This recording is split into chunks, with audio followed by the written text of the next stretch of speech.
जब से हम यहाँ आए हैं और बैठे हैं, आप अपनी कब्र से आधे घंटे नजदीक हैं। आपको बीमारों के लिए बनाए किसी घर या एक हॉस्पिटल वार्ड में जाकर सेवा देनी चाहिए जहां लोग मरते हैं। जब आखिरी पल आता है, जब वो मरते हैं, वो बस हैरान होते हैं।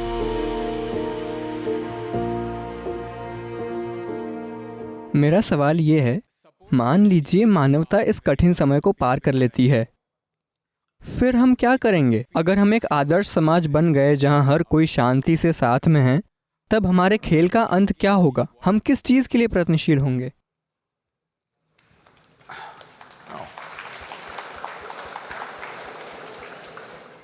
आपके और इन लोगों के बीच कोई डील है क्या?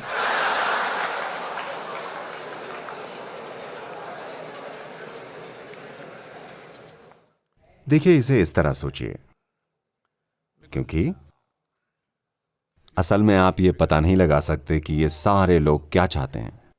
खुद को देखिए। अभी आप सोच रहे हैं कि आपको एक इंजीनियर बनना है। मान लीजिए मैं आपको इसी पल एक इंजीनियर बना दूं। फिर आप सोच रहे हैं आपको एक जॉब चाहिए, मैंने जॉब दिला दिया। फिर आप प्रमोशन की सोच रहे हैं, मैंने करवा दिया। फिर आपको एक अवार्ड चाहिए, मैंने दिलवा दिया। फिर आपको लगता है कि आपको दौलत चाहिए, मैंने ठीक अभी आपको दे दी। हर वो चीज जिसका आप सपना देख सकते हैं, मैंने इसी वक्त आपको दे दिया। अब आपको क्या चाहिए? मुझे नहीं पता। अरे, मैं आपके लिए ये कर सकता हूं।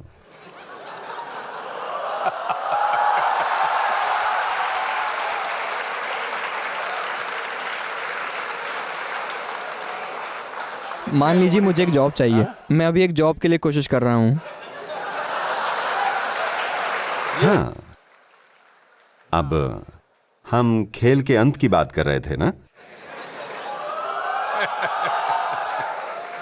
आपको जो भी चाहिए था आपको इसी वक्त मिल गया। वो चीजें जिनकी आप कल्पना कर सकते हैं, चीजें जिनकी आप कल्पना तक नहीं कर सकते, सब कुछ आपको अभी मिल गया। अब आपको क्या चाहिए? मुझे नहीं पता होगा, अब क्या करूं? इस पर थोड़ा गौर कीजिए। देखिए, जब आप ये कहते हैं तो इसका मतलब है कि आप अपने जीवन में बस संघर्ष चाहते हैं। एक जॉब पाने के लिए 3 साल लगेंगे, फिर आप फील करेंगे, वाह मुझे जॉब मिल गया। उन सभी लोगों को देखिए जिनके पास अच्छे जॉब्स हैं, उन्हें सड़क पर चलते हुए देखिए। क्या उन सब से आनंद और परमानंद टपक रहा है? हेलो, दुखी लोग हैं, उन्हें काम पर जाने में ब्लड प्रेशर हो रहा है, उन्हें हर तरह की बीमारी हो रही है, वो पागल हुए जा रहे हैं। हाँ, तो आपको क्या चाहिए? यहां कोई लड़की है क्या?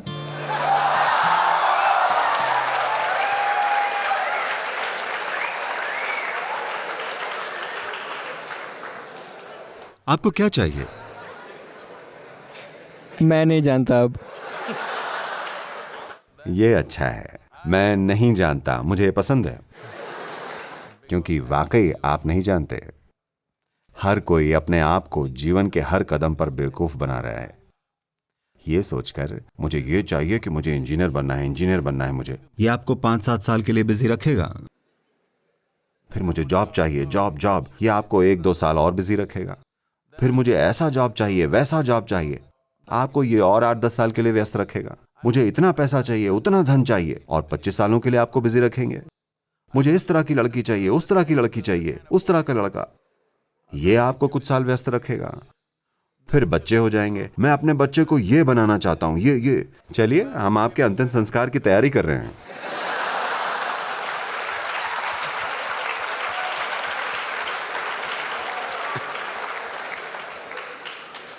आपको ये समझना पड़ेगा, आपको बस इतना समझना पड़ेगा, चाहे अभी आप अपने जीवन को हर तरह के संदर्भ दे रहे हैं, असल में आप जिसे अपना जीवन कहते हैं, वो बस समय और ऊर्जा का एक खास कॉम्बिनेशन है। हाँ, यहां बैठे हुए हम सबके लिए समय निकलता जा रहा है। क्या आप इसे पीछे कर सकते हैं? आप एक इंजीनियर हैं, क्या आप इसे पीछे पलट सकते हैं? कल फलदायी नहीं था तो मैं इसे पीछे धकेल दूंगा। कर सकते हैं? नहीं। It's rolling away for all of us. As we sit here, what is ticking away here is not the clock. What is ticking away is our life, isn't it? ये हम सब के लिए निकला जा रहा है। यहाँ जो टिक टिक हो रहा है वो घड़ी नहीं है, ये हमारी जिंदगी निकलती जा रही है कि नहीं? जब से हम यहाँ आए हैं और बैठे हैं, आप अपनी कब्र से आधे घंटे नजदीक हैं। चाहे आप कितने भी जवान हो, आप वहीं पहुंचने वाले हैं, है ना? हाँ या ना? तो ये एक समय अवधि है और उस समय को कोई मैनेज नहीं कर सकता, क्योंकि ये सब के लिए एक ही गति से जा रहा है।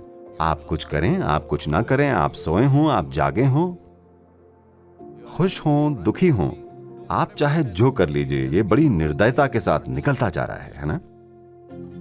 तो एक ऊर्जा है जिसे आप जीवन कहते हैं। इसे आप कई स्तर तक ले जा सकते हैं। अगर आप ऐसे हैं,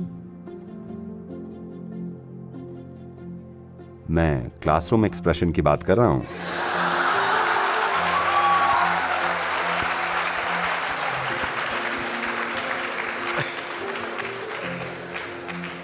अगर आप ऐसे हैं, 24 घंटे 1000 साल जैसे लगते हैं।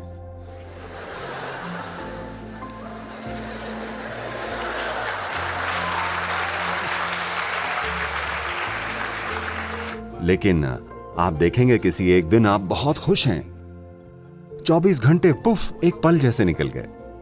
हाँ या ना? तो समय एक बहुत ही सापेक्षिक और व्यक्तिगत अनुभव है।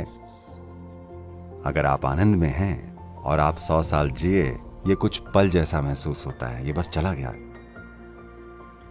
सिर्फ दुखी लोगों की लंबी जिंदगी होती है, क्योंकि अगर आप दुखी हैं तो आपको हमेशा यह लगेगा कि जिंदगी बहुत लंबी है, आप इसे छोटा करना चाहेंगे। पर अगर आप आनंद में हैं तो जितनी संभावनाएं एक इंसान में मौजूद हैं, इससे पहले कि आप उन्हें खोज पाएं, ये खत्म हो जाती हैं। सच में इसमें इतनी सारी संभावनाएं छुपी हैं। तो आपको अपनी ऊर्जाओं को मैनेज करने की जरूरत है, क्योंकि जीवन एक खास मात्रा की ऊर्जा है, यह असीमित नहीं है, पर इसे बढ़ाया जा सकता है। मान लीजिए आप ऊर्जा के एक स्तर पर काम करते हैं, तो जो आप 10 साल में कर पाएंगे, उसी चीज को आप 1 साल में कर सकते हैं अगर आप ऊर्जा के एक दूसरे स्तर पर काम करें। मान लीजिए ये दोनों लोग 100 साल जिए, तो उनके प्रभाव और उनके अनुभव की गहनता की अगर बात हो, तो एक इंसान 1000 साल जिया और दूसरा 100 कष्टदायी साल। तो आप बस इतना ही कर सकते हैं। अभी शायद आप सोच रहे हैं इंजीनियर ये या वो, ये सब सीमित संदर्भ हैं जो आप अपने लिए बना रहे हैं। बुनियादी तौर पर एक जीवन के रूप में ये बस समय और ऊर्जा है ना? सवाल ये है कि आप इससे क्या बनाते हैं। क्या आप इससे कुछ बनाना चाहते हैं? ये कोई विवशता नहीं है कि आपको इससे कुछ बनाना ही है। जब मैं इससे कुछ बनाने की बात कह रहा हूं, तो मैं सामाजिक परिप्रेक्ष्य की बात नहीं कर रहा हूं। आपको समाज में क्या बनना चाहिए, मैं ये बात नहीं कर रहा हूं। बुनियादी तौर पर आप यहां एक जीवन के रूप में जीवन को अनुभव करने आए हैं। सवाल यह है कि कितनी भव्यता से, कितनी गहनता से। अभी अगर लोग जीवन को अनुभव करना चाहें तो वो क्या प्रयोग कर रहे हैं? वो ये प्रयोग करेंगे, नहीं ये नहीं, ये वाला। हाँ, मैं जानता हूं आप लोगों को।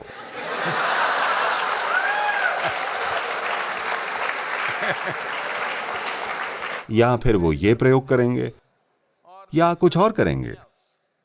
वो प्रयोग ये कर रहे हैं कि अपनी क्षमताओं को नीचे कैसे लाया जाए। पता है, अमेरिका के कुछ राज्यों ने गांजे को लीगल कर दिया है। तो जब मैं वहां के कुछ कॉलेज या विश्वविद्यालयों में गया तो मुझसे पूछते हैं, सदगुरु आप इस बारे में कुछ क्यों नहीं कहते? आपको हमारे लिए गांजे को लीगल करवा देना चाहिए।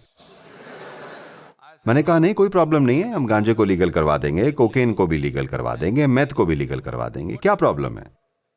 कोई प्रॉब्लम नहीं है। बस इतनी सी बात है कि आप इसे क्यों लीगल करवाना चाहते हैं, ताकि आप फूंक कर कॉलेज आ सकें, है ना? चलिए ये ठीक है। पर मान लीजिए आपको एक हवाई जहाज में यात्रा करनी है और पायलट पूरा फूंक कर आता है, आप उसके साथ उड़ना चाहेंगे?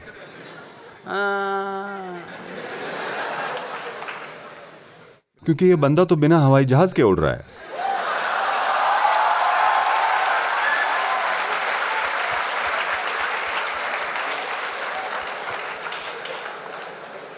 ओके, आपको बात समझ में नहीं आ रही है।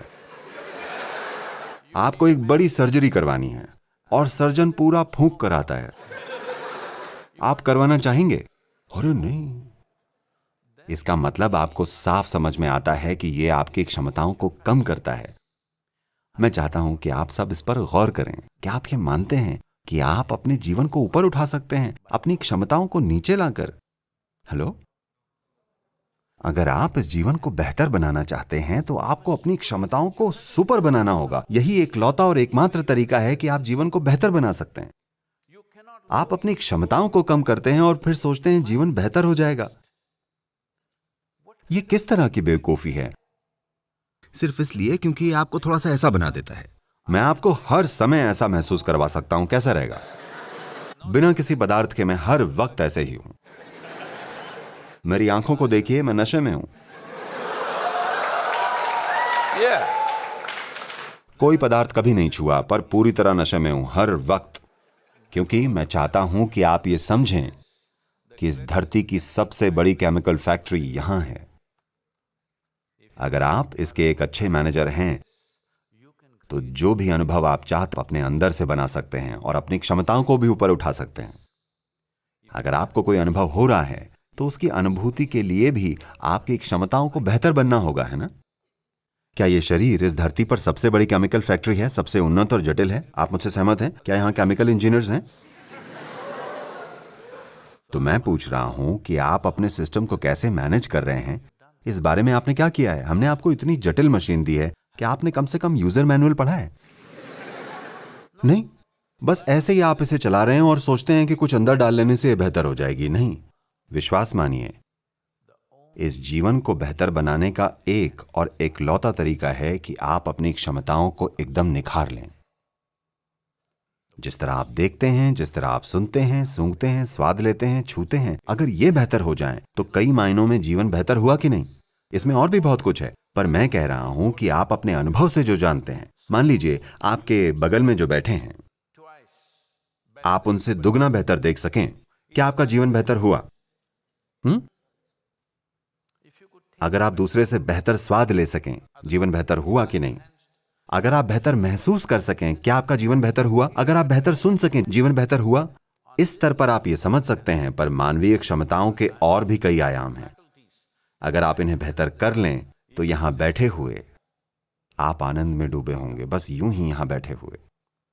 आप किसी बकवास चीज को छूना भी नहीं चाहेंगे, क्योंकि बस यहां बैठना आपके जीवन का सबसे बड़ा अनुभव होगा। तो अब खेल का अंत क्या होगा? अगर आपके पास सब कुछ होता तब आप क्या चाहते?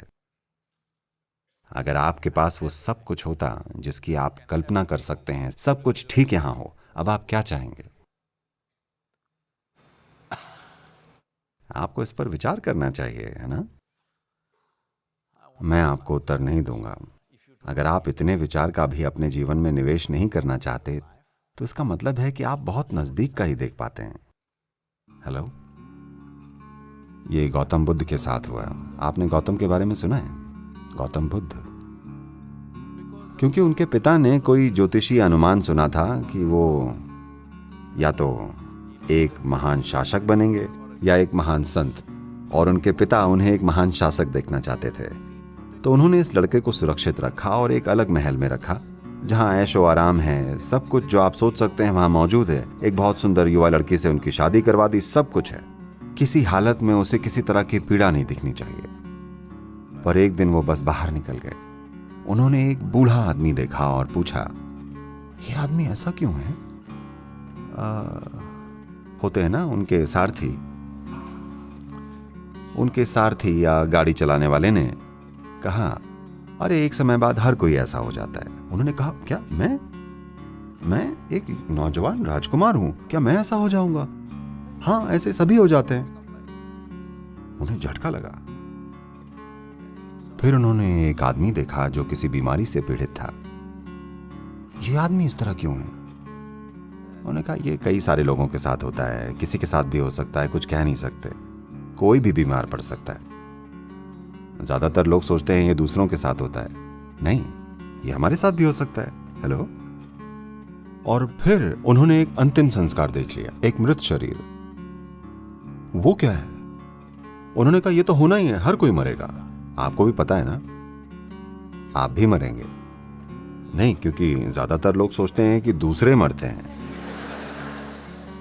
नहीं, बुद्धि के स्तर पर वो जानते हैं, पर वो सोचते हैं कि वो यहाँ हमेशा के लिए है। नहीं, आपको हमेशा सचेत रहना चाहिए कि आप मरेंगे। मरेंगे मतलब आपके पास एक सीमित मात्रा में समय और ऊर्जा है। अगर आप इस बारे में हमेशा जागरूक हैं, तो आप अपने समय और अपनी ऊर्जा को कैसे व्यवस्थित करेंगे, आप डिसाइड कीजिए। अगर आपको लगता है कि आप सुपर ह्यूमन हैं, आप मरने वाले नहीं हैं, दूसरे ही मरते हैं, ऑल द बेस्ट। ये दिन आएगा, आप इसे अपनी मृत्युशैया पर समझकर फिर मर सकते हैं। देखिए, कुछ लोग शायद सोचेंगे कि ये कुछ ज्यादा ही है, पर आपको बीमारों के लिए बनाए किसी घर या किसी हॉस्पिटल वार्ड में जाकर सेवा देनी चाहिए जहां लोग मरते हैं। आपको ये देखना चाहिए, ये बहुत जरूरी है, बहुत बहुत जरूरी है। तभी आप जीवन के प्रति संवेदनशील बनेंगे। जीवन अत्यंत मूल्यवान हो जाएगा, क्योंकि आपको पता है कि ये सीमित समय अवधि है। अगर आप ये देखें तो दुर्भाग्यवश आज दुनिया में 80% से ज्यादा लोग जब आखिरी पल आता है, जब वो मर रहे होते हैं, तो वो डरे हुए नहीं होते हैं, वो पीड़ा में नहीं होते हैं और कोई भाव नहीं होता है, वो बस हैरान होते हैं। हैरानी की एक झलक उनमें दिखती है, क्योंकि सारी जिंदगी उन्होंने बस अपने विचारों और भावनाओं को जिया है, जीवन कभी जिया ही नहीं है। ये जरूरी है, आपको ये समझना ही चाहिए कि एक मनोवैज्ञानिक सच्चाई है जो आपके सिर में है, और एक अस्तित्व की सच्चाई है जो जीवन है। ज्यादातर लोग अपनी मनोवैज्ञानिक चीजों को अस्तित्व की सच्चाई समझने की भूल कर रहे हैं। आपके विचार और भावनाएं ब्रह्मांड से ज्यादा महत्वपूर्ण हो गए हैं, है ना? हेलो? हाँ? आप जो भी सोचते हैं, जो भी बकवास आप सोचते हैं या फील करते हैं, क्या वो इस ब्रह्मांड से भी ज्यादा महत्वपूर्ण नहीं हो गया है? इसका मतलब हुआ कि आप अपनी बनाई चीजों को इस सृष्टि से ज्यादा महत्वपूर्ण बना रहे हैं। इसका मतलब है कि आपको पीड़ित होना ही चाहिए। अगर आप पीड़ित नहीं होते तो मुझे निराशा होगी। हाँ, मुझे होगी, क्योंकि अगर आपकी अज्ञानता आपको पीड़ा नहीं पहुंचाती, फिर क्या, तब मेरा यूज क्या रह गया? क्योंकि इस जाल से बाहर निकलने में बहुत कुछ लगता है। फिर किसी की इस अज्ञानता के जाल से बाहर निकलने की चेष्टा का क्या मतलब हुआ? अगर लोग उस जाल में ही आनंदित रहने लगे तो उसका क्या अर्थ हुआ? फिर ज्ञान का क्या मतलब हुआ? जानने का क्या मतलब हुआ? आत्मज्ञान का क्या अर्थ हुआ? आत्म अनुभूति का क्या अर्थ हुआ? अगर लोग अपनी अज्ञानता में ही परमानंद में रहने लगे, क्या मतलब हुआ? जब आप अनभिज्ञ हैं तो आपको पीड़ित होना ही चाहिए। और मैं आपको ये बताना चाहता हूं कि अभी इस धरती पर सबसे बड़ी बुराई कोई बुराई नहीं है, ये अज्ञानता है।